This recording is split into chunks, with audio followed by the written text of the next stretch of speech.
silap-silapnya bukan ni. Kita ambil dulu nilai TF ialah ni TF yang kita ambil yang ni. Kemudian TC nanti kita baru kaitkan yang ini. Okey. Jadi TF ialah 95. Dekat kering tak boleh minum. Okey. Tambahkan 32. Okey. Kemudian TK ni baru 95. Okey, dapatkan TK. Cara dapatkan TK adalah TC. Bukan, ni TC, sorry So TC tu adalah TK tolak dengan 273.15. Yang baru tambah 32. Yang baru tambah 459.67. Cara nak selesaikan ni, kita kena selesaikan satu persatu Kalau kita selesaikan tambah dulu ke apa, so dia tak akan dapat jawapan Jadi lagi masuk ke? Sekejap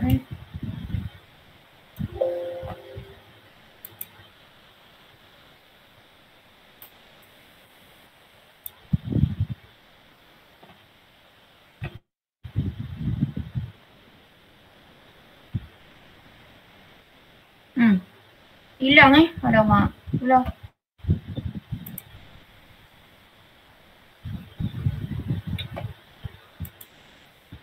Salah tekan je hilang semua. Okay, jadi tu yang malas bila masuk lambat. Kalau boleh masuk kelas on time lah So bila saya klik-klik kata keluar, hilang semua formula. Kena tulis balik kan.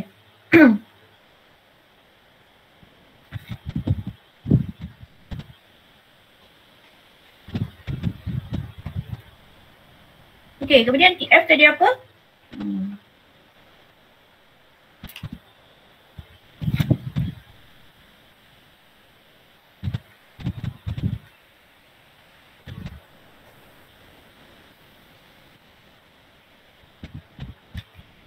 Okay, kemudian TC tadi ialah 95.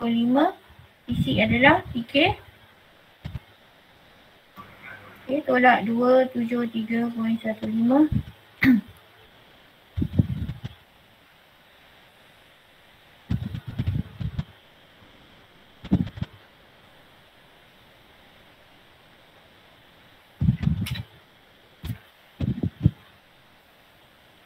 Okay, bila okay, sekarang baru boleh masukkan nilai.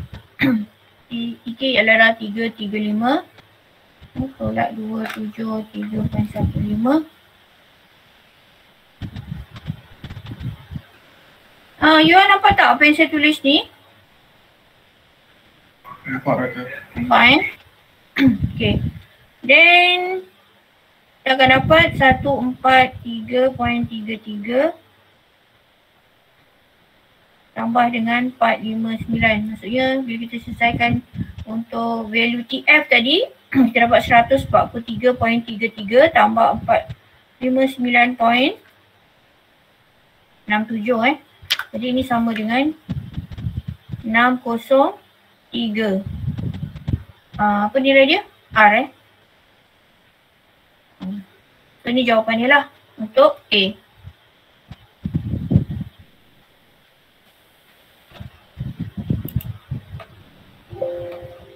Keep good.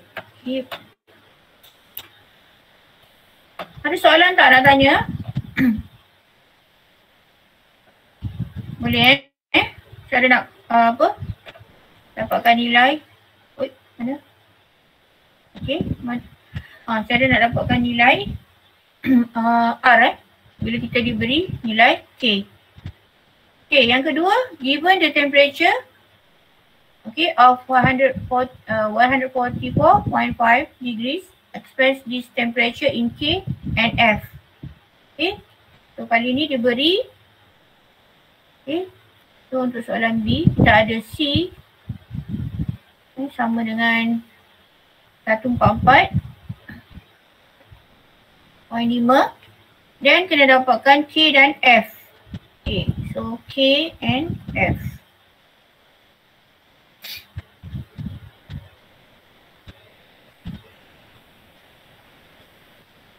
Jadi TK sama dengan apa?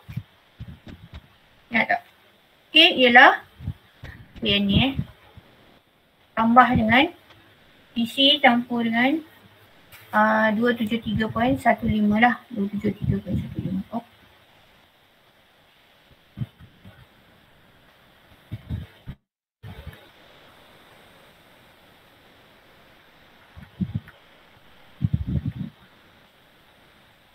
Okay, so TC tadi adalah satu direct je lah kan, tambah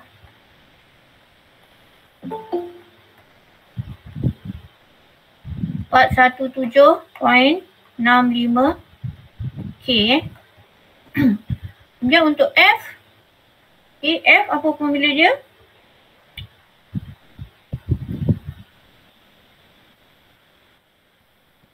F. Dapatkan F. Okay. So inilah 9/5. TC adalah 144.15 4.5 je, mana ada satu. Okay. Kemudian tambah dengan 32. Jadi kita akan dapat 292.1. Okey, cara dia kita kena selesaikan ni dulu dan baru tambah nanti tak dapat jawapan. Itu pun saya mula salah juga. Saya selesaikan ni kan dulu. Maksudnya 144.5 tambah dengan 32 kan. Satu bagi dengan 9. So tak dapat jawapan dia. Jadi kita kena selesaikan dulu. Apa ni? Ni bahagi darab 9/5 kemudian baru tambah 32.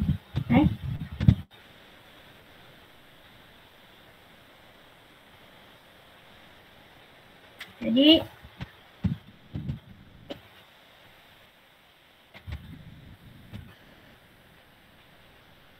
so kita dapat K sama dengan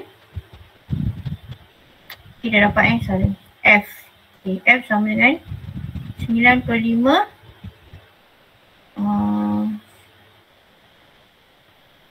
C tambah dengan 32 kan. Jadi 9/5 144.5 tambah 32. Jadi kita akan dapat 292.1. Benda ni adalah height. Itu cara kira lah. Okay. Kemudian yang C apa? C. Some of example gas has a temperature of 90 Fahrenheit. So it is molecule mass is 5.3 multiple 10 power times 10 power negative 26 kg. Find the average thermal speed. Dapatkan thermal speed of the molecule. Okay, kita ada suhu oksigen adalah 90 Fahrenheit. Kemudian dia punya beratnya adalah 5.3 kuasa 10 times 10 negatif kan. Negatif 6 ni negatif 26 bukan 6. Negatif tak tahulah nak sebut apa kan. Kalau 6 negatif 6 mikro kan. Mikro yang ini negatif 26. So sangat negatif macam mana dia kira beratnya yang negatif. Kalau berat kita negatif tu okay. Jadi negatif 10 negatif 26. So beratnya dan dapatkan dia punya average kelajuan thermal purata kelajuan thermal kan molekul tu. Okay. Jadi formula untuk cari ni adalah average thermal energy average thermal energy, average thermal speed. Ada dua lah. Buat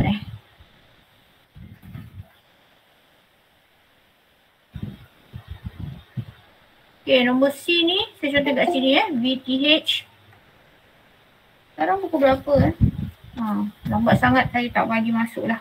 VTH adalah sama dengan 3 darab K darab T bahagi M square root. Okay. Ni formula dia. Iaitu 3 darab dengan K darab dengan T. Bahagi dengan M. Di mana T itu adalah T in K. Maksudnya nilai temperature dalam Kelvin. Kemudian M adalah mass ni lah in kg. So mass kita dah ada 5.3 darab 10 kuasa negatif 6. Dan T nilainya adalah dalam K. So kita ada F sekarang. Jadi kena convert. Kemudian baru darab dengan lain-lain lah.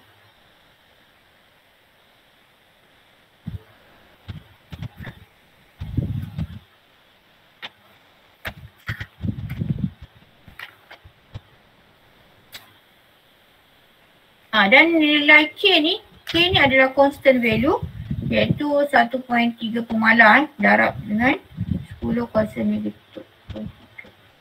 Joule per Kelvin. Okay, so ni dia punya formula. Dan kita kena masukkanlah nilai dia. Okay, nanti kita akan dapat jawapan 488.37 meter per second. Okay. Ini jawapan dia untuk C. Okay.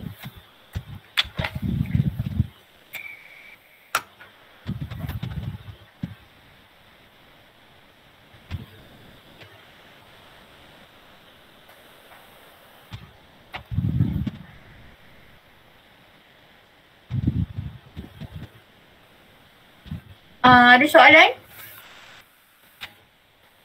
Untuk temperature? Doktor. Okay. Ya. Slide ni dapat dekat mana? Sebab dekat hotel macam lain lah. Hotel? Saya belum update yang terkini. Oh, okay. Yang ada tu adalah nota lama daripada Dr. Aisham punya batch. Yang terkini saya belum masukkan sebab belum betul-betul complete. Nanti dah habis chapter 2 ni saya baru masukkan yang latest lah. Okay? Okay, baik doktor. Okay. Dr. Aisham punya dia tak banyak contoh kan. Dia banyak teori dan teori pun tak ada penerangan. Jadi tu yang saya bagi buku tu. So saya tengok balik lah, update semula lah sebab soalan memang banyak calculation kiraan semua. Jadi tu saya inilah improve lah kan. Murnikan balik lah. Okay. Memang tak ada sebab saya belum masukkan yang terkini. Okay, ni tadi dan kita pergi seterusnya. Type of temperature measurement. Dia ada jenis type of temperature measurement. Okay, normally dia ada 5 jenis temperature, tapi yang related with our course lah, maksudnya yang kita familiar, yang biasa kita guna dalam engineering, electrical engineering atau electronic engineering adalah ada 4 ni yang common lah. Okay, so yang pertama ialah resistant temperature detector. Okay, ni jenis yang pertama. So macam mana dia berfungsi melalui the variant of metal resistant with temperature. So dia berfungsi menggunakan metal resistant terhadap suhu lah. Metal kan, perintang metal C tu terhadap suhu. Kemudian yang kedua adalah thermistor. Thermistor ni adalah lebih kepada the variation of semiconductor resistant with temperature. Semiconductor merujuk kepada chip lah kan, device chip lah, circuit yang semiconductor. Kemudian yang ketiga ada thermocouple. Thermocouple ialah combination with electrical and thermal transport properties of different metals. Ni thermocouple lah. Thermocouple adalah gabungan antara electrical dan juga thermal. Thermal adalah kepanasan yang wujud lah. Kan bila ada suhu, perbezaan suhu yang contoh 40 darjah ke atas, so dia akan wujud satu tenaga yang kita sebut sebagai thermal. Dan bila suhu tinggi baru dia wujud. Kalau suhu rendah dia takkan wujud. Bawah 30 dia tak akan wujud tenaga tu.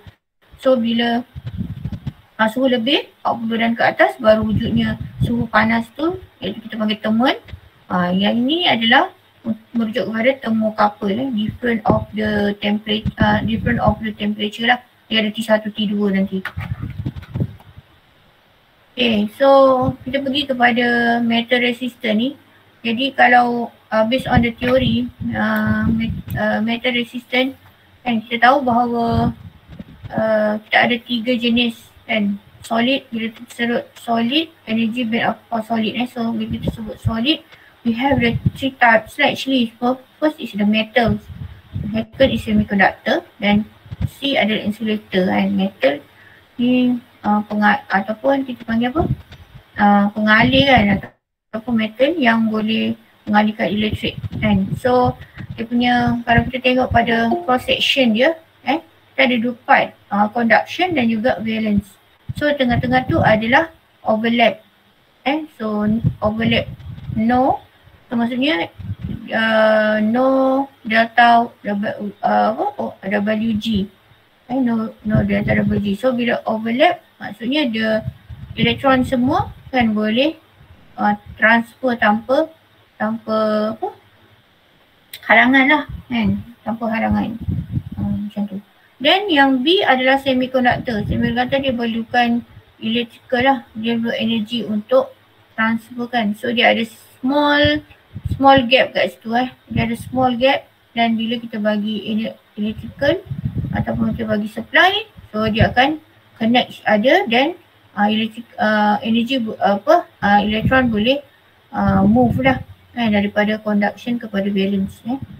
Kemudian untuk insulator ni penebat kan. Penebat kita tahu dia bukan pengalir lah, penebat kan. Dia menghalang pengaliran elektrik. Right. Jadi begitu jugalah pengaliran tenaga kan. So conduction dengan valence. So dia ada big large gap. So large delta WG tu kan. So ini adalah energy bands for solid, only conduction band, conductance band, electron are free to carry current. So dia related juga dengan temperature ni lah, metal resistant with temperature ni. Okay, so kita ada tiga types, 3 types of the solid ni.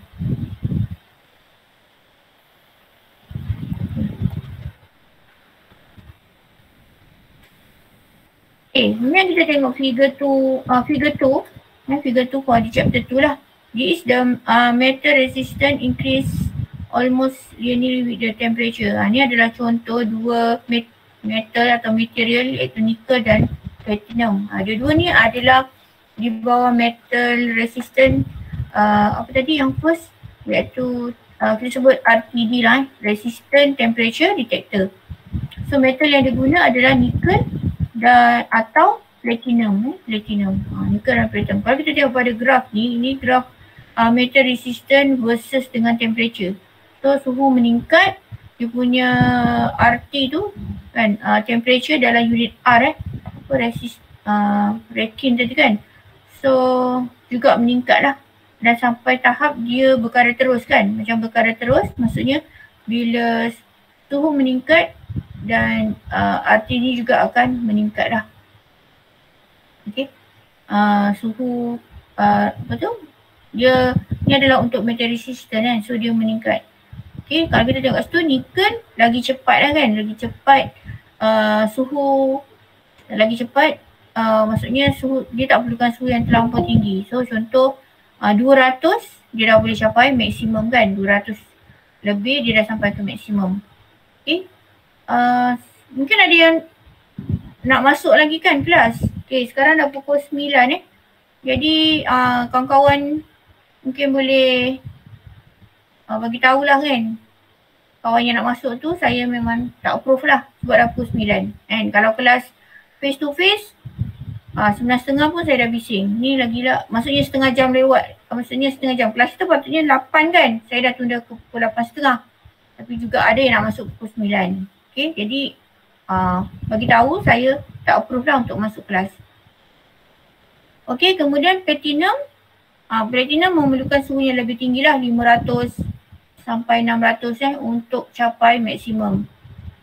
Okay, so tu maksud dia 500 hingga 600. Okay. Jadi nikel kalau suhu antara 200 tadi lah kan, 200 hingga 300 dia dah sampai ke maksimum. Tapi platinum memerlukan lebih, suhu yang lebih lah. Tapi dia akan sampai tahap dua-dua akan seolah-olah berkadar terus terhadap suhu kan. Cuma satu memerlukan suhu yang lebih rendah berbanding platinum yang lebih tinggi. Okay. Ini adalah perbandingan lah antara dua metal yang kita guna, nikel dan juga platinum. Okay. Terusnya adalah resistance versus temperature approximation. So formula ataupun equation yang merujukkan antara kaitan antara resistance dan juga temperature. Okay. So dia ada dua, satu linear approximation dan satu lagi ialah quadratic. Quadratic approximation, macam matematik sikit lah.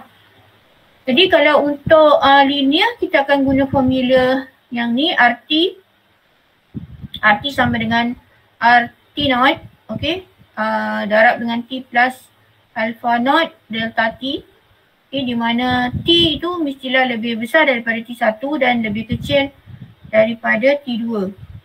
Okay, kalau kita tengok graf pada graf 3 tu, figure 3, so linear L represents a linear approximation of resistance versus temperature between T1 and T2.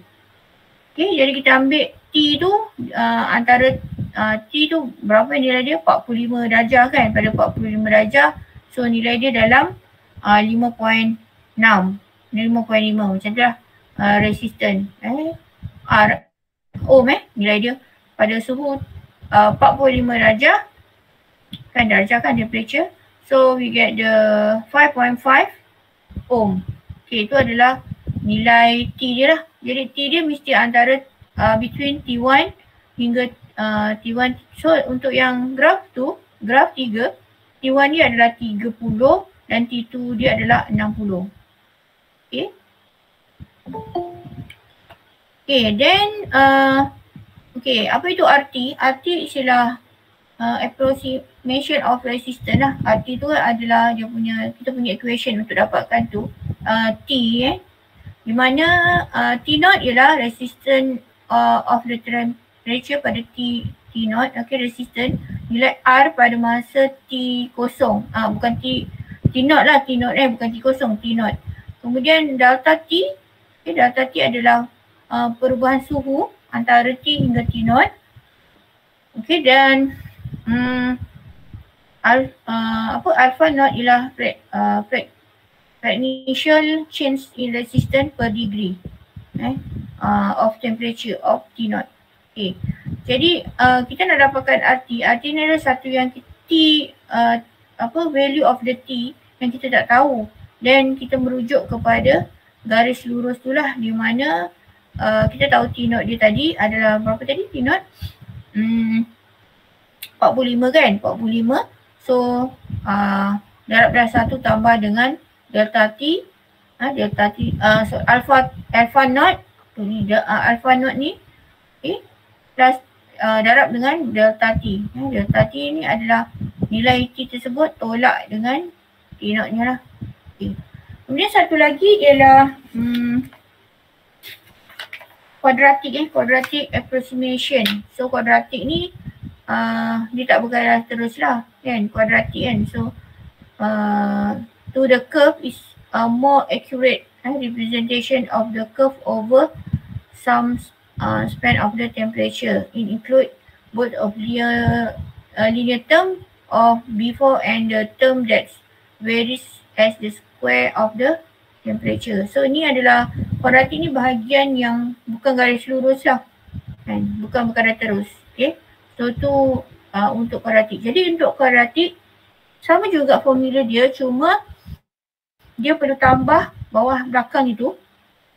Depan yang sama, RT sama dengan RT naught. Darab dengan 1 tambah dengan alpha 1. Delta T tambah dengan alpha 2. Delta T square.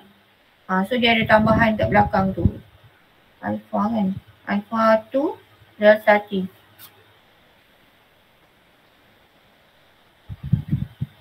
Okay. So tu formulanya. Dan ni example example a sample of metal resistance versus temperature has the following measure. Okay.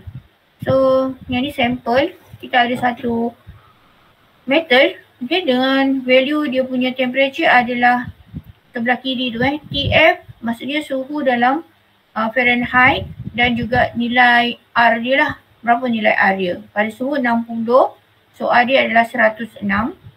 Kemudian pada suhu 70 contoh, kita ada R dia adalah 109, dan pada suhu 90, suhu dia adalah 112.2. So find the linear approximation of the resistance versus temperature between 60 and 90 Fahrenheit.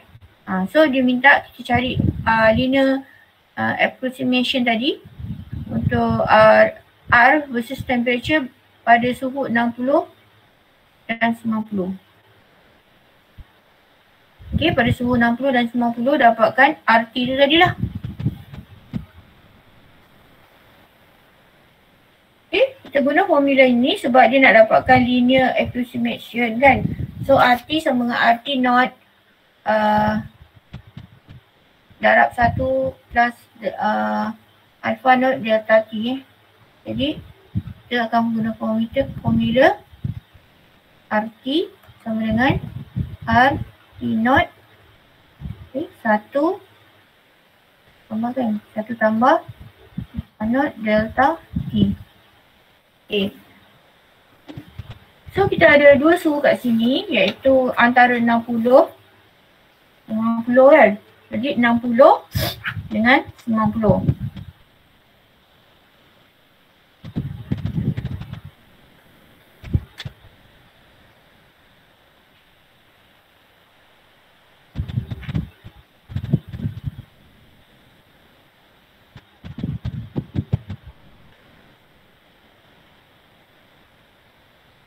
Okay, jadi kalau kita rujuk pada graf tadi kan, yang paling kecil tu adalah T1 kan.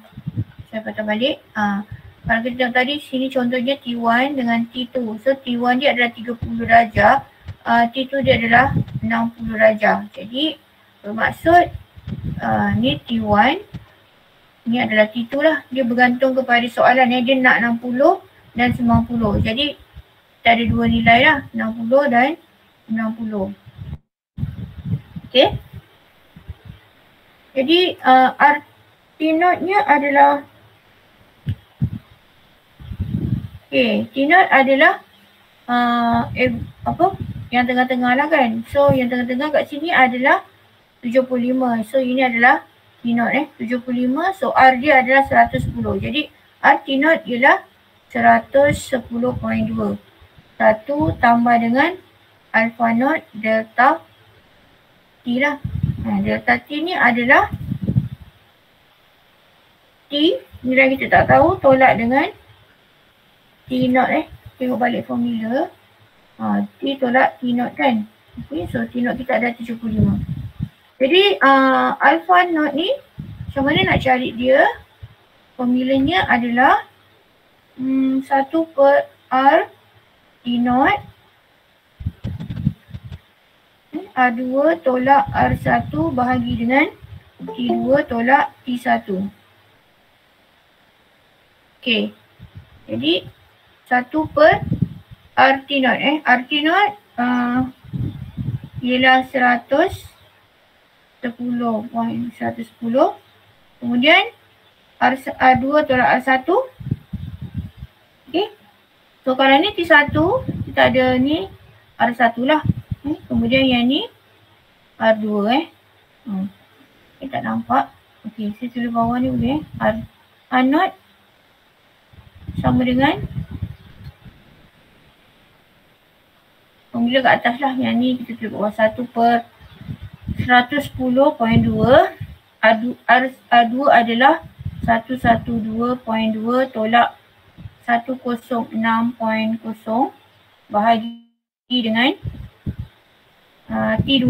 T2 ialah 50 tolak dengan 60. Okey.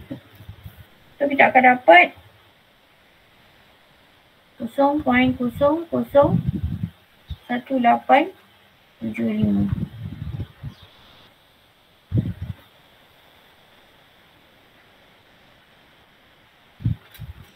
Okey, jadi kita masukkanlah 100.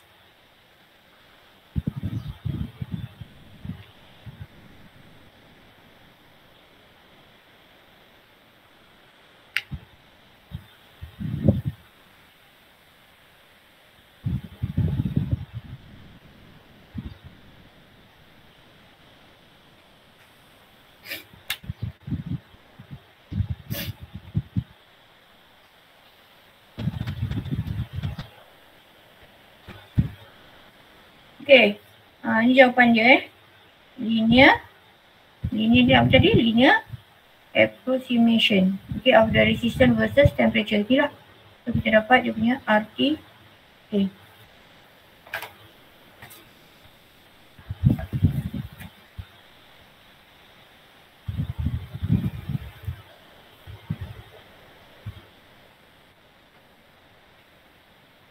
Okay, ada soalan? Ni contoh yang kedua Macam mana kita nak apa tadi? Ada apa? Linear ada dua. Okay, resistance versus temperature graph kita ada dua, sama ada linear approximation ataupun satu lagi adalah quadratic approximation. Okay, kemudian kita masuk kepada resistance temperature detector RTD. So ni adalah gambar aja baca macam mana RTD ini berfungsi lah. And this is the circuit. Okay, not the compensation. Dia guna compensation line in this typical So metal resistance increase with temperature. So kita tahu untuk RTD ni dia menggunakan method ataupun metal resistance lah untuk meningkat bila terhadap suhu kan. So metal, if you have the two metal, sama ada platinum ataupun nickel. So kalau platinum, dia punya ciri-ciri ialah very repeatable, quite sensitive and very expensive lah. Dia sangat sensitif, so sikit je suhu dia dah meningkat kan, macam tadi tu kan. Tapi dia sangat mahal lah.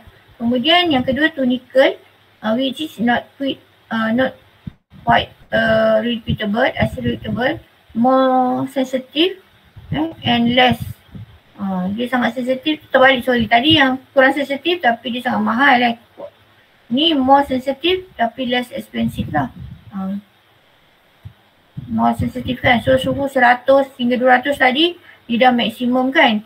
Dan tapi dia tak not quite as repeatable kan. Lain pula dia punya ciri. Then the RTD is generally used in the bridge and circuit in figure 4. Dia guna kaedah bridge ni kan. Bridge ada R1, R2, R3. Okay. Ada compensation line in the R3 leg of the bridge is required when the lead length are so long that terminal gradient along the RTD leg may cause change in the linear inline resistance. Dia guna compensation line ni pada kaki R3 then of the bridge required when lead length also along the thermal gradient. So this change show up as fault information, suggesting change in RTD resistance. By using the compensation line, the same resistance change also appear on the R3 side of the bridge and cause not net shift in the bridge node. So dia guna konsep tadi RTD kan, so ada RTD kat sini kan, so you connect to the conversation line, then go to the R3 lah. Okay. Okay, kita pergi kepada satu contoh berkenaan dengan RTD ni.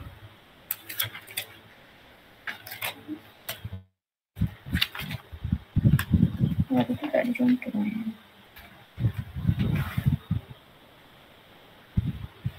Okay, diberi RTD has a slope dia adalah 0.005 degrees kemudian Celsius. Kemudian R equal to 500 ohm and dissipation constant of PD equal to 30 milliwatt over Celsius at 20 degrees Celsius. Okay, so the RTD is used in the bridge circuit such as that in the figure 4 with R1 equal to R2 equal to 500 ohm and R3 is variable resistance used to renew the bridge. So if the supply is 10 volt and the RTD is placed in the board of the 0 degrees, find the value of R3 to renew the bridge. Okay, so kita ada satu RTD. Dia beri kat situ R1, R2 sama dengan 500 lah. Kemudian slope dia 0.05. Okay. PD, the dissipation constant of PD equal to 30 milliwatt per degrees. So dapatkan if the supply bila V dia adalah 10 volt, 10 volt, dapatkan find the value of R3 lah. So dia minta kita cari nilai find the value of 3 to the node of the bridge.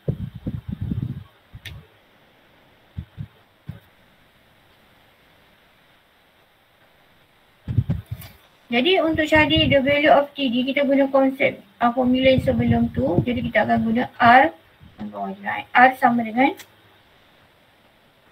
500. Okay, 1 tambah dengan slope tadi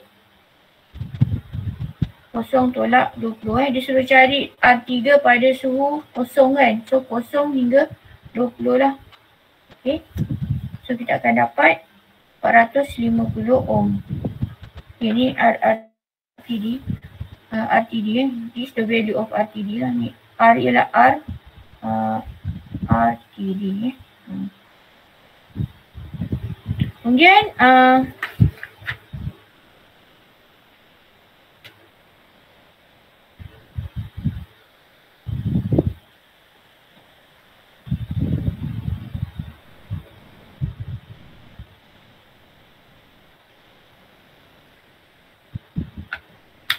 okay, kemudian P, kita nak cari power. Power adalah kita guna formula I square R boleh I square R. So I square tu ialah kita ada V bahagi dengan R lah. R ni adalah 500 tambah dengan 450 yang kita dapat tadi. So darabkan dengan R 450. Okay, so kita akan dapat 0.054 watt.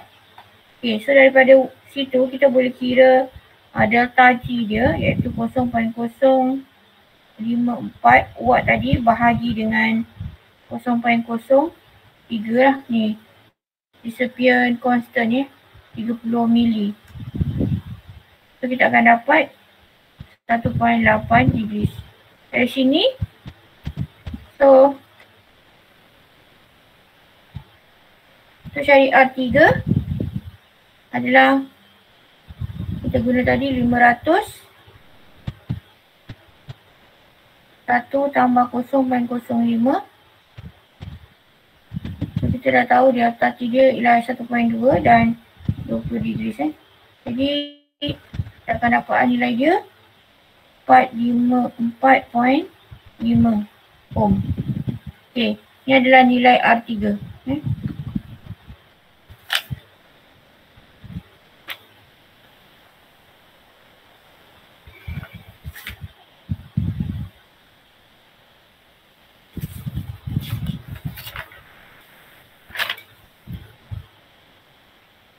Okay, so dapatlah 445.5 pada suhu 0 degrees lah. Okay, kemudian kita masuk kepada satu lagi thermocouple. Thermocouple, so thermocouple dia guna konsep perbezaan T1 dengan T2 So kita merujuk pada gambar rajah bawah tu, ni adalah konsep thermocouple lah. So kita ada two material. Contoh kita ada copper wire dan juga iron wire. So copper wire dengan iron wire. So join together kan. Kita ada EIC1 dengan hot junction or measuring junction.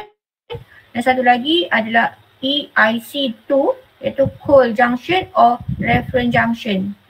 So yang hot tu kita bagi, nak bagi hot macam mana kita bagi, ni lilin lah kan, kita guna lilin ataupun something yang ada fire, so dia akan jadi panas. So ada akan wujudnya dua suhu lah, T1 dan T2 kan. So T1 tu lagi panas dan tolak dengan T2 ialah reference junction atau cool junction T2. So darab dengan alpha ialah seatback coefficient dia lah.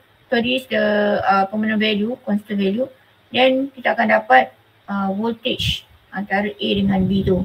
A dengan B. Itu adalah konsep untuk thermocouple circuit. Okay. Ni contohlah. Contoh macam mana penggunaan thermocouple ni. So ni soalannya direct je. So kita ada determine the terminal voltage of the thermocouple with the alpha equal to 40 microvoltage per degrees Celsius if the junction temperature 40 degrees and 80 degrees. Okay, so dapatkan dia punya voltage lah kan, di mana kita ada dua suhu 40 dan 80. Jadi direct je lah. Jadi 40 micro darab dengan 80 tolak 40, so kita dapat 1.6 millivolt. Millivolt. The next about the table of the thermocouple. Ni formula dia kan, TM sama dengan TL tambah dengan TH tolak TL bahagi VH tolak VL darab VM tolak VL, di mana VL tu adalah lower temperature, TH adalah high temperature, then VM tu apa? Measure temperature, measure temperature. Okay, measure temperature tolak dengan lower temperature. So kita dapatlah suhu yang kita nak ukur tu, measured temperature. Okay. Ni dia punya table lah. Table saya pun tak pandai nak baca sebenarnya. So jenis J, iron constant, iron constant. Okay, so ada suhu dan suhu ni akan berubah kan, mengikut itulah apa suhu, bacaan. Patutnya thermocouple ni adalah dia merujuk kepada thermocouple TM lah kan, measurement. Okay. So lah yang atas tu adalah suhu lah, suhu kosong, 5, 10, 15, 20 dan seterusnya. So pada suhu kosong contoh kan, so kita ada bacaan dia lah, nilai dia kan. So lagi tinggi suhunya, so bacaan juga akan meningkat kan, sehingga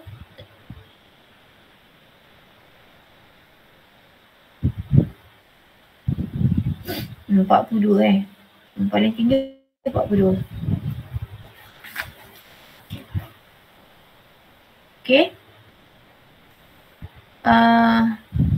Satu lagi adalah thermocouple juga. Thermocouple determine temperature measurement junction. Sama juga lah ni. Guna table tadi pun boleh. Okay. Lain-lain, ni adalah RTD temperature. Okay, ni adalah bentuk RTD tadi. Saya dah beritahu kan, RTD dia punya circuit. Yang ni dia punya structure lah. Structure of the temperature detector tadi. And so dia ada, so yang bahagian untuk detect kepanasan tu adalah bawah sekali RTD sensing element, sub-assemble ni. Yang kat bawah ni lah. Dan so bila kita masukkan sensor kan. So detect kat situ ada perubahan, so dia akan bagi nilai tu lah. Berdasarkan metal resistant je tak ada apa-apa lah. Kemudian RTD juga dia punya ada beberapa jenis, okay, dan sambungannya macam mana ni, beberapa jenis. Dia ada 2 wire, okay, 2 wire, kemudian 3 wire, 2 wire. Ni 2 wire wire maksudnya dia ada white dan red, okay.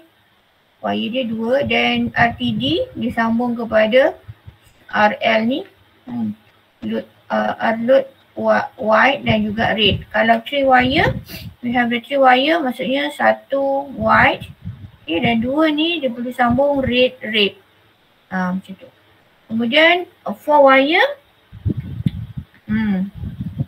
white 2 dan red. Okay, 2 juga. So dapat 4 wire lah. Kemudian yang ni 2 wire with compensating loop. Tadi ingat lagi compensating loop. Yang ni pada gambar rajah tadi. So macam mana dia sambung?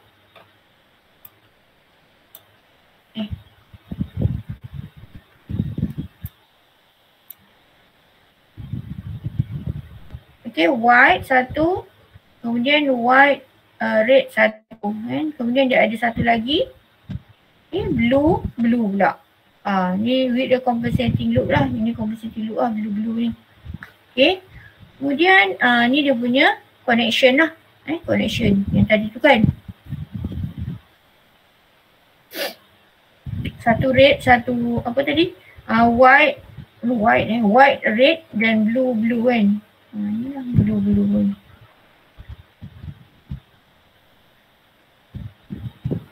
Okay. Ni lain-lain lah tentang temperature, boleh tengok nanti. Kemudian untuk semiconductor yang kedua tadi ialah semiconductor kan, thermistor. Kita ada 2 IC temperature sensor, kita ada 2. Sama ada untuk measure the current ataupun satu lagi untuk measure the voltage. Okay, sambungannya kita ada ni untuk measure lah, kita guna digital voltage meter multimeter ke kat sini connection dia, dan kita sambung kepada satu perintah selari dengan ada current current bernilai 1 microamp per K. Okay, kalau untuk voltage kita ada 10 millivolt per K lah, 10 millivolt per K, kemudian connect to the kita punya meter, multimeter. Positif, negatif. Okay.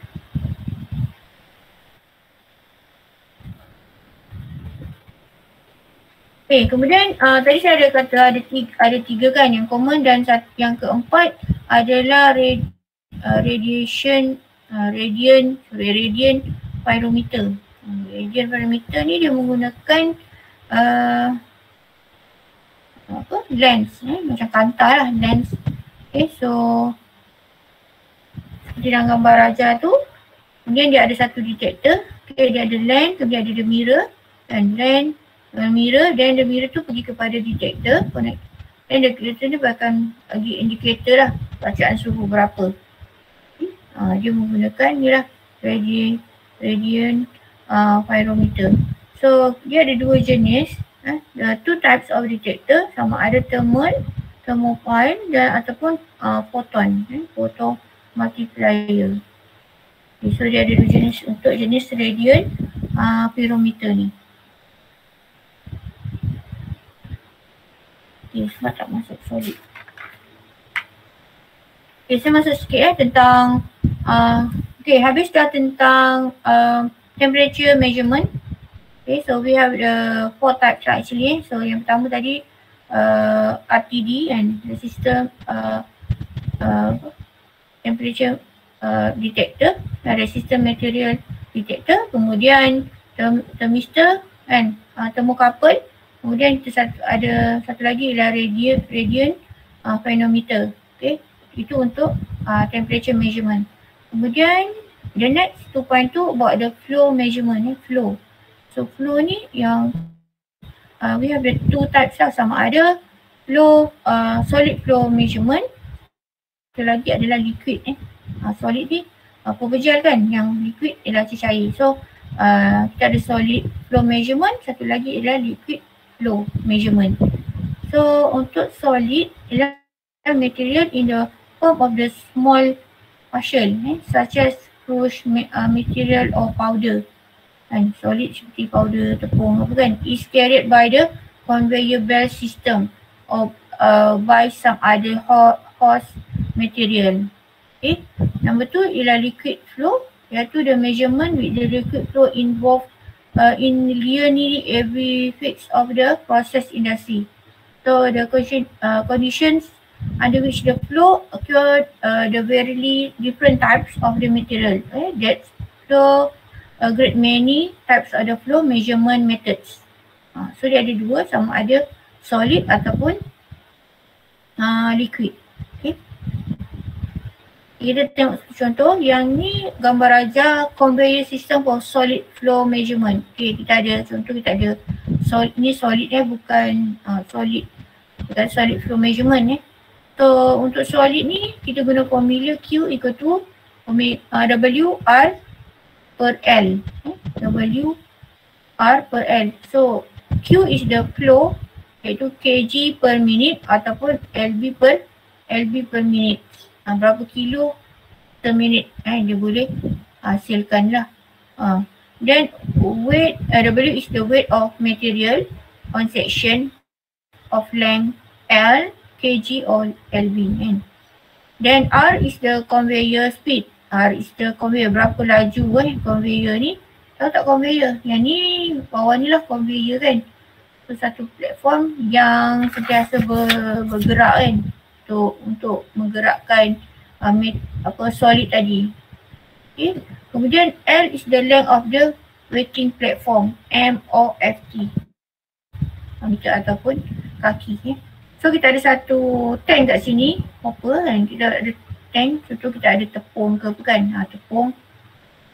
And so kat sini, then dia akan, bila dah on, hopper valve dia akan terbuka dan dia akan mengalir lah kat conveyor ni kan, yang sentiasa bergerak kan. So jadi the flow rate dia, nak cara kira dia adalah kita berat bahan tu, berat tepung ada di atas section ni kan, dengan kepanjangan L dia, darab dengan R. R ialah kelajuan conveyor bergerak. Pernah tengok conveyor tak?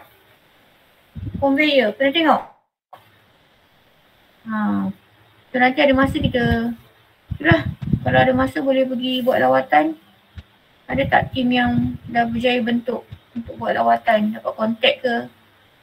Atau kalau ada nombor boleh share dengan saya, nanti saya try kontak untuk kita buat lawatan. Then darab dengan length dia lah, length the waiting platform tu berapa. Jadi W darab R, okay, bahagi dengan L. Berat darab dengan berapa kg, darab dengan berat material, darab dengan laju conveyor, bahagi dengan panjang platform tersebut. Platform kita gunakan tu. Okay, sebagai contoh kita ada satu coil dalam batu conveyor move pada 100 FT per minute. Kemudian kita ada berat weight platform of 5.0 feet in length and particular weight show that 75 lb of coal on the platform. Also find the coal delivery in lb per hour. Okay. Jadi kita ada Q sama dengan weight dia berapa, darab dengan R tadi, kelajuan, bahagi dengan 5 ialah panjang dia kan. So 75 berat, darab dengan 100 adalah kelajuan dia, bahagi dengan length dia, dan kita dapat 1500 lb per minute, lb per minute, dan dia nak dalam lb per hour kan, so kena darab dengan 60 lah, darab sebab minit kan, minit darab nak dapatkan jam, so darab 60 dapatlah berapa tu, 90,000 lb per hour. Banyak tak? 50,000 dalam masa 1 jam. Banyak lah kan? Yang kelajuan 100. Yang kelajuan ni 100, berat dia 75 tadi. Dengan panjang dia 5 apa? Kaki kan, 5 kaki. So, dia dapat 90,000 lb per hour. Dan setiap jam dia dapat 90,000.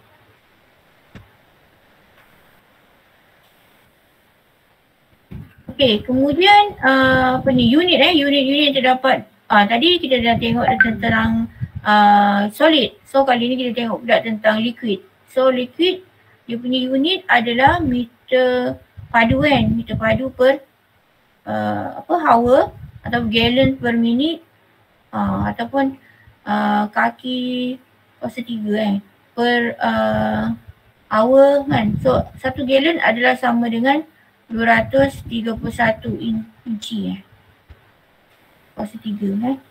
So flow velocity, okay, untuk kelajuan dia pula ialah tadi Q kan untuk solid ni. Liquid dia lain sikit. Liquid adalah Q, V sama dengan Q per A.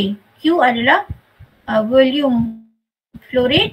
Volume flow rate nya bahagi dengan cross section area of flow carriers, pipe tu, cross section dia berapa. So volume yang mengalir tu bahagi dengan permukaan cross section of the flow pipe tadi. So kita dapat nilai flow velocity lah. Kemudian untuk kira mass or weight flow rate, berat flow rate yang mengalir flow tu ialah sama apa nak sebut tu, V darab dengan A. So V is the mass density, okay, darab dengan cross section juga. Berat weight dia dalam density bahagi dengan darab dengan cross section. So kita akan dapat kg per hour lah. Kg per hour sama macam ni lah, kg per hour.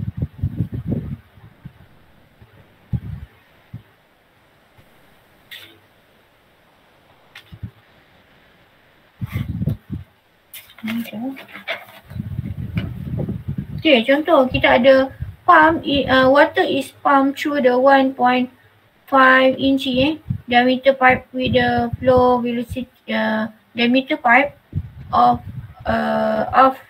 flow velocity of 2.5 feet per second. So the weight density is 62.41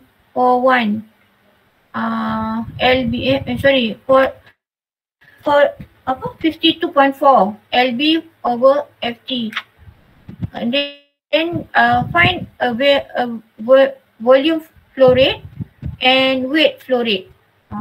Okay, so diberi kat situ kita punya water is pumped through the.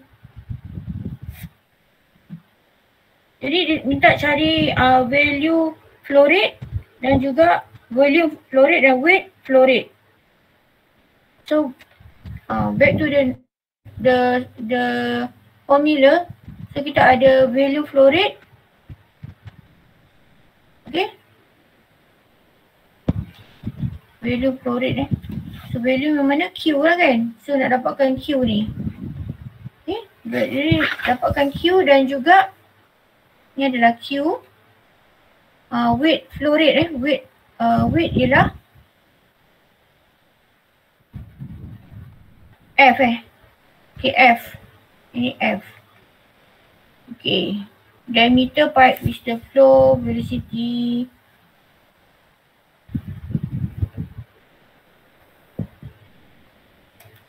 Okay, kalau nak dapatkan Q, kita tahu formulanya adalah V sama dengan Q per A kan. So Q adalah sama dengan V darab A lah. V adalah kelajuan dia kan. Kelajuan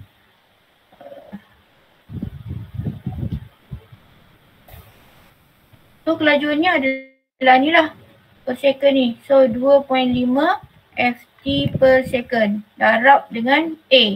Itu adalah cross section kan. Cross section.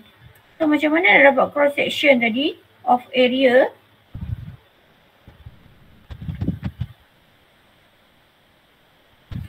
Okey, untuk dapatkan A, formula dia kena kira kat sini. A sama dengan pi diameter square darab dengan 4 bahagi dengan 4. So pi ni adalah pi 3.142. Kemudian D dia adalah 1.5 tu kan.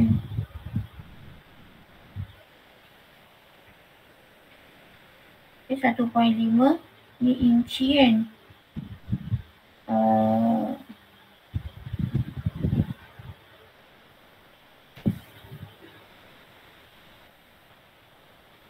Tapi ni dalam inci So kena selesaikan dulu.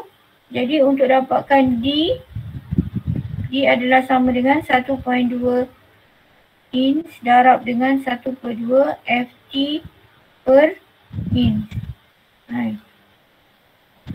Okay, buku ni dia tak guna SI standard lah. Standard index. Okay, so kita dapat berapa ni? 0.125 Ft. Jadi baru masuk kat sini lah 0.125 Ft kuasa 2 bahagi dengan 4. So kita akan dapat A dia adalah 0.0122 Ft square. Okay. Bila dah dapat baru darab dengan V tadi. So 0.0122. Jadi kita akan dapat jawapan. Oh, tak selesai lagi. Sekejap. Tak boleh buat macam ni. Ft square. Kemudian kena darab 60 second kan per minit. So kita akan dapat 1.8 Ft padu per Ft power 3 Okay. So ni nilai Q. Kemudian nilai F. Okay. F ni apa formula dia? P darab A. So ni adalah weight density dia kan. So 62.00. Okay. 62.4 lb per feet power 3. Kemudian darab dengan A. A tadi adalah 1.8 Ft power 3 darab min. Okay. So Ft dengan ni boleh selesai. Dan kita dapat 62.4 darab 1.8. Kita akan dapat 62. Betul ke ni? Okay, ada kalkulator tak? Boleh semak kot. Saya salah kira rasanya.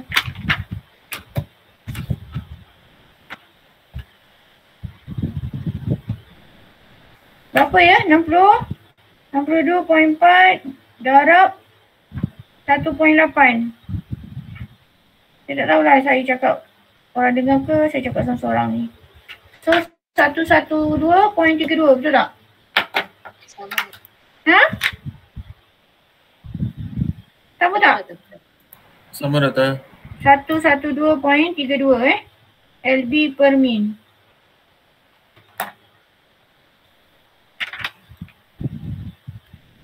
Apa yang saya padam ni? 1.8 kat sini dan ni 112.32 lb per min. Okay. Ini adalah nilai F. Cuma mungkin confuse pada ni lah nak convert unit kan. Kena mana nak kena darab kan. So kena take care lah unit-unit ni.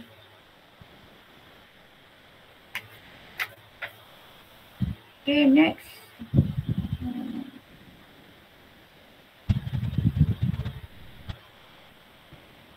Okay. Saya rasa tu je untuk hari ni. So saya dah masuk sikit lah tentang flow measurement.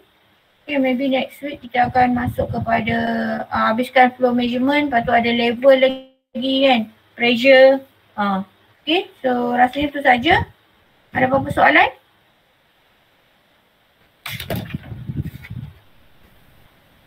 Hari ni tak nampak dah you all. Kalau tak ada soalan, kita stop kat sini lah ya.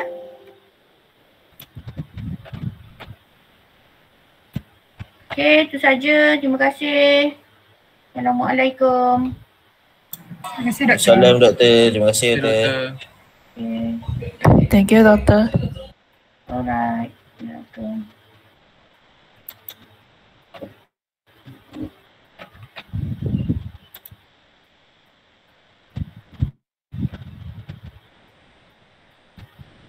Yang nota hari ni saya akan terus masukkan lah supaya you all boleh ni boleh guna Okay. Terima kasih. Attendant jangan lupa isi ya.